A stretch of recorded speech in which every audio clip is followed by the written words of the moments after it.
Okay, this is part 3 of the Salt Sea Protocol. Hopefully I'm going to be able to really get in here and explain this to you. Alright, first of all, I want to let you all know, some of you are out there doing 10, 20 grams of this salt. My theory is this, okay, 1/2 is the same as 2/4. 2/4 is the same as 4/8. So basically, if you're doing 10 grams of salt and taking in 2 gallons of water a day, that would be the same as 5 grams of salt and 1 gallon of water a day.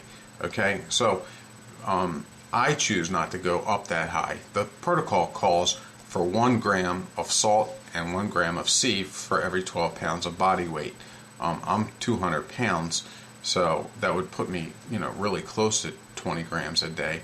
And at this point, I'm having a lot of die-off with what I'm on, so I probably am going to go up a little bit, but I'm not going to go up too much. I want to talk to you before I get started about what's known as hypernatremia. Basically, that is just an elevated sodium level within the body because we're creating this ocean environment, okay?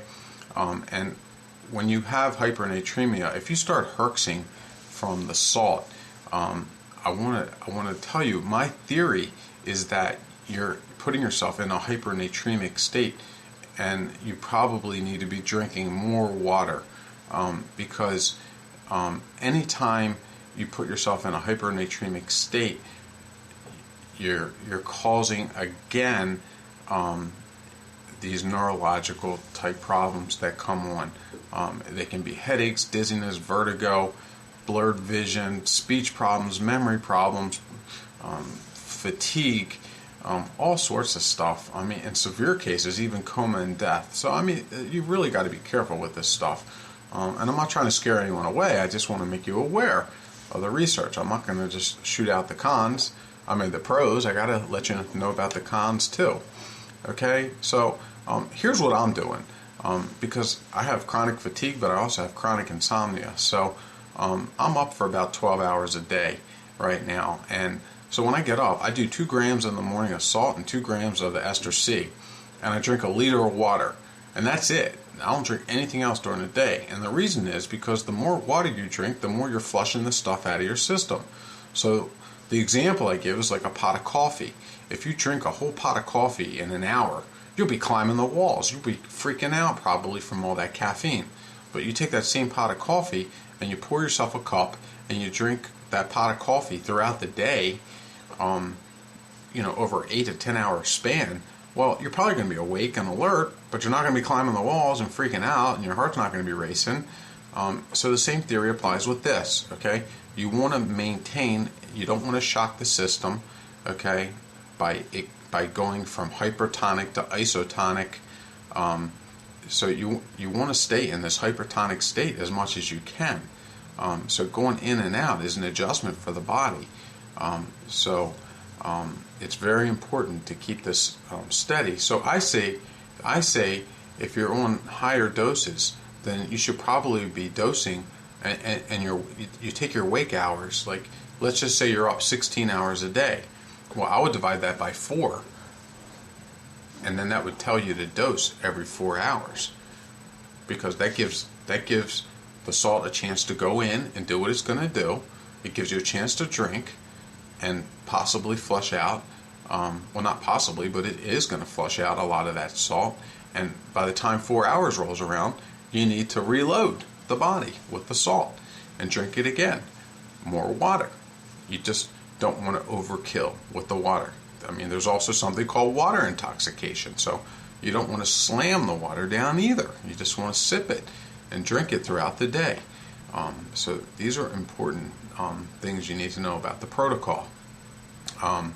Again, I'm doing 2 grams twice a day, and I'm probably going to go to 6 or 8 grams down the road at some point.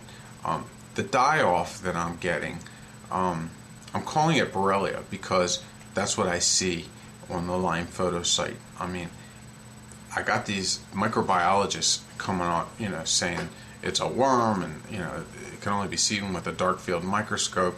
But I beg to differ, because I say any organism that has been living in my body for 2.5 years, and I'm feeding it with nutrients, has a very good chance of growing and surviving inside my nice environment and my nice warm body, and it can grow, and it can grow large.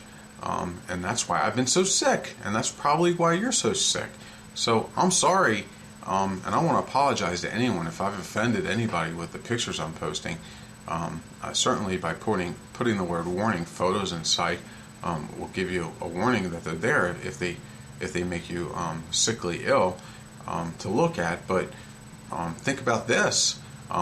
This stuff is inside of you. So if it's not coming out, you've got all this stuff running wild inside of you, which to me is worse than having it come out. So I just wanted to, I'm documenting this stuff with photographs and videos so I can help you.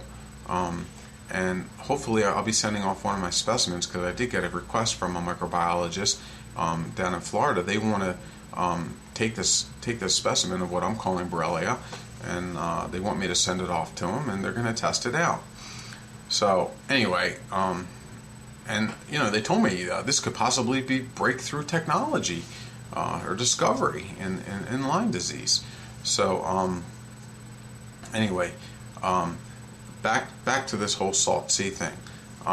Again, it's very important that you maintain a balance while you're doing this. Okay, so you want to drink proper amounts of water, not too much or not too little.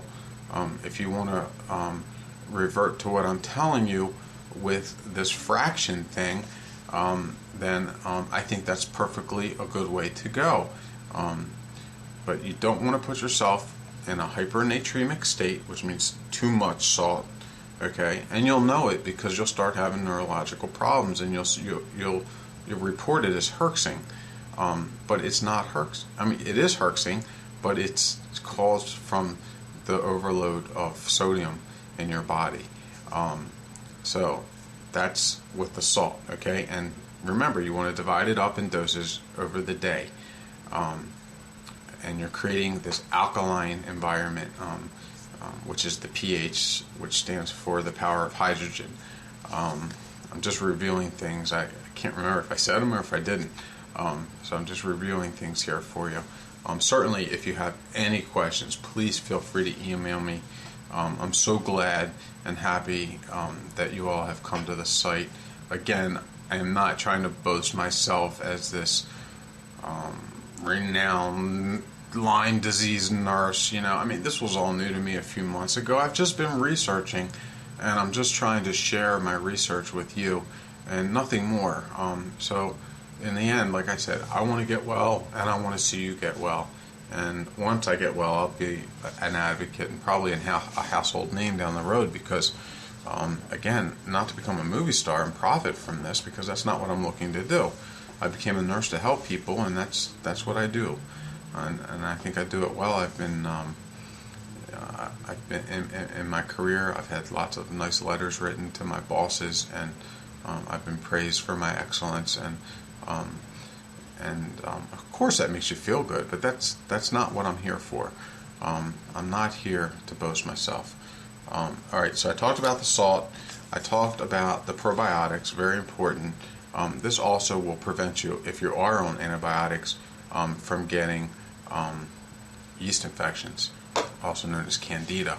I want to add also to you that I am on amoxicillin as well. I'm taking 1,000 milligrams twice a day. For me, it's just kind of like prophylactic. It's a secondary way to go after the stuff, because I know I'm killing the biofilm with the salt. I mean, there's no question about it. And that's why I'm getting the die-off that I'm getting. So probiotics important, because if you take this and you wind up with a yeast or fungal infection, you're going to wind up on more antibiotics to get rid of that. So you don't want that to happen. Ester C, 1 gram ester C for every gram of salt you're doing. Make sure it has bioflavonoids in it. Again, the bioflavonoids are very, very important. They're believed to be up there with what's found in a lot of fruits as far as nutrients go. So I'm running out of time again. Just be careful, be safe, be well. God bless you all. I'm here for you, so feel free to email me with any questions. Take care.